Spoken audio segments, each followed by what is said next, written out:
কেন ওকে আপনার সাথে কোনো বেয়াদবি করছে? বেয়াদবি করলে কোন মাথা তো কাজ কি গারামু? না ভাই, ও আমার সাথে কোনো বেয়াদবি করে নাই। দেখলাম ওরে কারণে কারণে শুধু বকাবাজি করতেছেন। ভাই এই লাইনে বকাবাজি ছাড়া কাজ শিখানো যায় না। আমাকে ওস্তাদ আমাকে মাইরা মাইরা কাজ শিখাইছে। আমি তো ওরা শুধু ঝাড়ি আর বকা দিতেছি।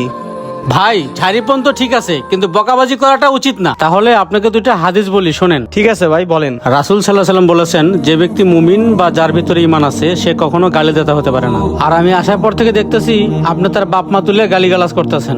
এ সম্পর্কে রাসূল সাল্লাল্লাহু আলাইহি সাল্লাম বলেছেন, কবিরা গুনাহের ভিতরে সবচেয়ে অন্যতম হলো নিজের বাবা মা তুলে গালি দেওয়া অথবা লানত করা। ওই সময় সাহাবীরা রাসূল সাল্লাল্লাহু আলাইহি সাল্লামকে জিজ্ঞেস করলেন, হে প্রিয় রাসূল, নিজের বাবা মাকে কিভাবে গালি বা লানত করা যায়? তখন রাসূল সাল্লাল্লাহু আলাইহি সাল্লাম বললেন, যে ব্যক্তি অন্যের বাবাকে গালি দিল সে যেন তার নিজের বাবাকে গালি দিল, যে ব্যক্তি অন্যের মাকে গালি দিল সে যেন তার নিজের মাকে গালি দিল। কি বলেন ভাই? আমরা তো ছোটবেলাতে গালাগালি দেওয়া অভ্যাস, আগে তো এই হাদিস শুনি নাই।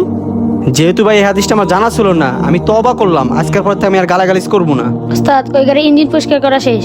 তাহলে ভাই আমি চলে যাই। আচ্ছা ভাই চলো আশিক, আজকে আমি তোমার কাজ শিখামু। আচ্ছা ভাই চলেন। এই ভিডিওতে আমাদের অনিচ্ছা সত্ত্বেও কিছু অশ্লীল ভাষা ব্যবহার করতে হয়েছে, এজন্য আমরা আন্তরিকভাবে দুঃখিত। তবে আমাদের উদ্দেশ্য ছিল রাসূল সাল্লাল্লাহু আলাইহি ওয়াসাল্লামের হাদিসের আলোকে মানুষকে সতর্ক করা। তাই এই ভিডিওটি বেশি বেশি শেয়ার করে মানুষকে সতর্ক করবো ইনশাআল্লাহ। আল্লাহ আমাদের বুঝার তৌফিক দান করুক, আমিন।